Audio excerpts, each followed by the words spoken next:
Yoma Dafnun Aleph. Bonjour, on entre d'Av dans la deuxième partie. On va voir dans la Mishnah et dans la Gemara aussi, en ce qui concerne l'endroit du Beth Amikdash qui s'appelait Amatraxim. Amatraxim, c'est-à-dire la Ama intermédiaire, la mesure de Ama intermédiaire qu'il y avait entre le Echal et le Kodesh HaKodashim. Qu'est-ce qu'il y avait au premier Beth Amikdash et qu'est-ce qu'il y avait au deuxième Beth Amikdash. Et ensuite, on va voir un sujet qui peut nous concerner aussi de notre temps. Alors, on retrouve dans le Rambam Ilchot Bet Aprira, Perek Dalet Alachabet. Il va nous dire que, déjà, il faut savoir que la mesure du Bet Amikdash, alors, on sait qu'il y a le Echal, et ensuite, il y a le Kodesh HaKodashim. Le Echal, il faisait 40 amot de long et 20 amot de large. Et le Kodesh HaKodashim, il faisait 20 sur 20. 20 amot de long, 20 amot de large, il était carré. Et d'ailleurs, il y avait un nez spécial que si on mesurait depuis le mur jusqu'au Aaron, on retrouvait 20 amot. C'est-à-dire, si on mesurait depuis le mur jusqu'au deuxième mur qui était en face, on retrouvait 20 amot. Et si on mesurait aussi entre le mur et le Aaron, et entre le Aaron et le deuxième mur, on retrouvait encore une fois 20 amot. Comme quoi, le Aaron ne prenait pas de place, il était extrêmement spirituel, c'était quelque chose qui a atterri dans notre monde, mais en fait, il ne prenait pas de place, comme le dira la Gemara dans Masechet Megillah, Makom Aaron eno minamida, il ne prenait pas de place. Bon, c'est juste une parenthèse, maintenant on revient aux mesures. Donc, comme on a dit, le Echal, il faisait 40 sur 20 et le Kodesh Kodashim, il faisait 20 sur 20. Et entre le Kodesh et le Kodesh Kodashim, alors dans le premier Beth Amikdash, il y avait là-bas un mur. Ce mur-là, il faisait une largeur, une épaisseur de une ama. Donc le mur, il arrivait jusqu'au plafond. Le plafond, on n'a pas dit encore la mesure. Dans le premier Beth Amikdash, il faisait 30 amot. Ou, ouais, je pense 30 amot de hauteur. Peut-être que je me trompe, ça je ne sais pas. Mais dans le deuxième Beth Amikdash, il faisait 100 amot de hauteur. Il était beaucoup, beaucoup plus haut. Et c'est d'ailleurs la raison pour laquelle dans le deuxième Beth Amikdash, on ne pouvait pas faire de mur. Parce que c'est impossible de faire un mur qui est fin, qui monte jusqu'à une hauteur de 100 amot. S'ils voulaient faire un mur, ils auraient dû le faire beaucoup plus large. Et puisqu'on n'a pas le droit de toute la construction du Beth Amikdash était obligatoirement extrêmement mesurée, et tout en fonction de ce qu'Hachem a dit. Donc, ils ne pouvaient pas d'un côté élargir le mur, d'un autre côté, ils ne pouvaient pas faire un mur qui fait qu'une seule amot, qui arrive à monter 100 amot. C'est la raison pour laquelle, dans le deuxième Beth Amikdash, ils étaient obligés de faire une parochette, un rideau, qui pouvait tenir depuis le plafond jusqu'au sol. Et donc, puisque dans le deuxième Beth Amikdash, ils ont fait un rideau, en fait, ils se sont retrouvés avec un problème, à savoir où exactement mettre ce rideau. C'est-à-dire, il y a ici une amas d'épaisseur. Si on met un mur, on peut le faire, on prend le mur le mur, il va prendre toute la amas. Par contre, si on fait un rideau, le rideau, il fait quelques millimètres d'épaisseur. Et donc, on se retrouve avec un problème où on met ce rideau. Est-ce qu'on le met au début de la amas plus proche du Echal ou au contraire plus proche du Kodesh HaKodashim? C'est à cause de ça que vont dire Rabbanan, comme ça la halakha va être tranchée dans le Rambam, qu'ils ont mis deux rideaux. Un au début de la hama, un à la fin de la hama. Et donc le Kohen Gadol, quand il est rentré au Kodesh HaKodashim pendant un Kippour, il passait entre les deux rideaux. Il avait une ouverture du côté gauche, donc du côté de la menorah. Et ensuite, il traversait entre les rideaux pour pouvoir finir du côté droite. À la fin, il y avait aussi encore une ouverture, un pli dans le rideau vers le bas, pour que le Kohen Gadol puisse entrer. Et en fait, quel est le problème? Et on peut essayer d'approfondir un petit peu, de comprendre quel est le problème. Si on met le rideau là ou là, on n'a qu'à le mettre à un seul endroit, au début ou à la fin ou au milieu, n'importe comment. Pourquoi en fait il avait besoin de mettre le rideau exactement au bon endroit? On va expliquer le Tosfot Yeshanim. Tosfot Yeshanim, on le retrouve sur la Gemara à côté. Il va nous dire qu'en fait on a peur que si on met le rideau du côté plus loin, du côté du Kodesh HaKodashim, alors, en fait, si l'épaisseur du mur fait partie du Kodesh HaKodashim aussi, donc il peut avoir un Kohen qui, en se trompant, s'approche du rideau, et la dernière ama qui est proche du rideau, en fait, c'est une ama qui appartient au Kodesh HaKodashim. Et donc, on sait très bien que les Kohanim n'ont pas le droit de rentrer au Kodesh HaKodashim. C'est que le Kohen Gadol et c'est que pendant Yom Kippour qu'il a le droit de rentrer. Et alors si c'est comme ça, on n'a qu'à mettre le rideau plus à l'extérieur, donc dans la partie extérieure de cet amas.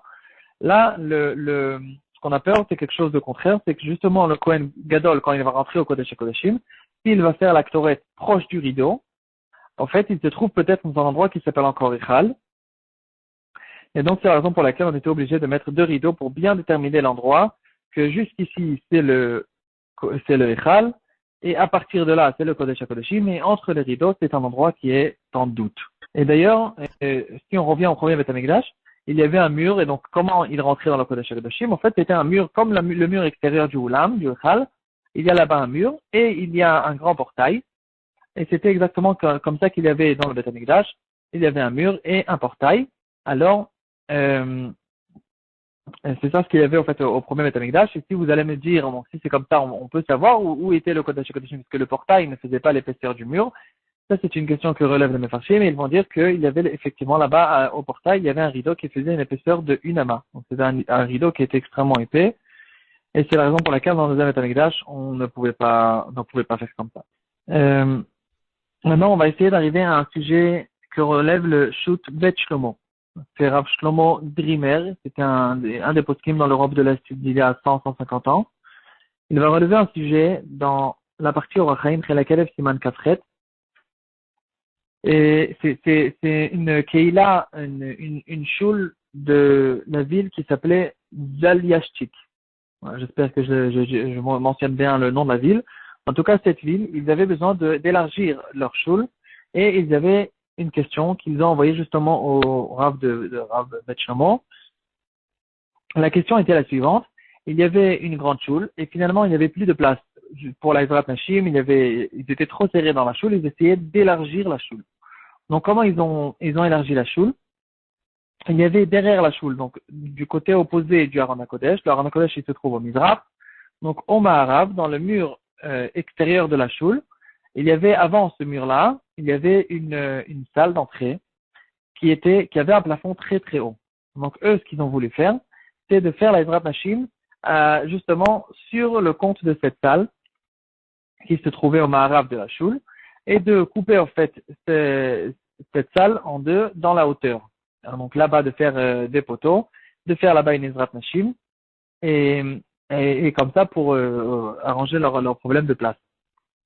Donc ce qu'ils voulaient faire en fait, c'est pour pouvoir mettre un nouveau sol dans la hauteur de cette salle justement qui se trouvait derrière la choule. Alors ils avaient besoin d'épaissir le mur extérieur, le mur de la choule, je veux dire, qui se trouvait au Ma'arav. Et pour renforcer ce mur-là, pour pouvoir mettre là-dessus les poteaux, pour pouvoir mettre le nouveau sol qui allait se trouver derrière la choule, pour la Ezrat Nashim. Alors, ils ont posé la question, est-ce qu'on a le droit d'épaissir un mur d'une choule? Parce que quelle est la question? Quand on va épaissir le mur, on va en fait prendre une certaine place qui appartient à la choule. Or, il faut savoir qu'il y a beaucoup d'halachot quand on touche une choule, quand on fait des réparations dans une choule.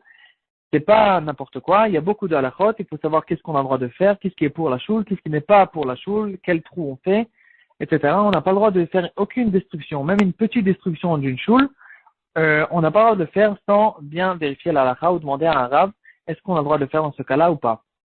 Il y a beaucoup de détails. Et en tout cas, leur question était, est-ce qu'on a le droit d'épaissir un mur d'une choule, en sachant qu'en fait, on va ici perdre une certaine place qui appartenait à la choule, qui avait la ktusha de la choule, et justement pour faire ici un mur. Alors le Bet Shlomo, il y avait encore plusieurs questions, mais ça c'était une des questions qu'elle leur a envoyé cette clé-là. Le Bet Shlomo, en ce qui concerne cette question, il leur a permis, et la preuve qu'il leur a dit, c'est justement la preuve qu'il leur a ramenée, c'est justement il leur a ramené une preuve de notre sugya à nous. Pourquoi? Parce que dans le deuxième Beth Amikdash, en fait, il y a une question qu'on peut se poser. On sait que dans le premier Beth Amikdash, il y avait un mur. Alors pourquoi dans le deuxième Beth Amikdash, ils n'ont pas fait de mur? Et on dit qu'on ne peut pas faire un mur qui est tellement haut. Alors pourquoi, en fait, ils n'ont pas fait un mur qui est beaucoup plus large? Alors ça, c'est une question qu'on a déjà répondu au début du shiur, au nom de Rashi, qu'il va dire qu'on n'a pas le droit de faire n'importe quelle construction dans le Beth Amikdash si ce n'était pas que Hachem leur a dit de le faire. Alors la question qu'on peut se poser justement sur Rashi, c'est pourquoi on a besoin en fait d'arriver à cette raison-là? On n'a qu'à dire tout simplement qu'on ne peut pas faire un mur qui est plus large parce que ce mur-là, il va être tout le temps forcément sur le compte ou du Echal ou du Kodesh HaKodashim. Et donc, à cause de ça, déjà, c'est une raison suffisante pour pouvoir nous interdire de faire le mur.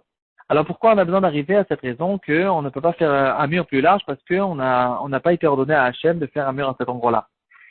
Alors, justement, il va dire le Bet Shlomo, il va dire que si c'est comme ça, on voit ici qu'il n'y a pas de problème de faire un mur même sur le cours de la Kusha, du Echal, c'est que dans le Beth Amikdash, qu'il y avait une halakha spéciale, qu'on ne peut pas faire des rajouts ou des constructions qui n'ont pas été dites explicitement, mais en ce qui concerne la choule, il n'y a pas cette halakha. Alors effectivement, on pourrait faire un mur même sur le compte d'un endroit qui était apparemment une choule.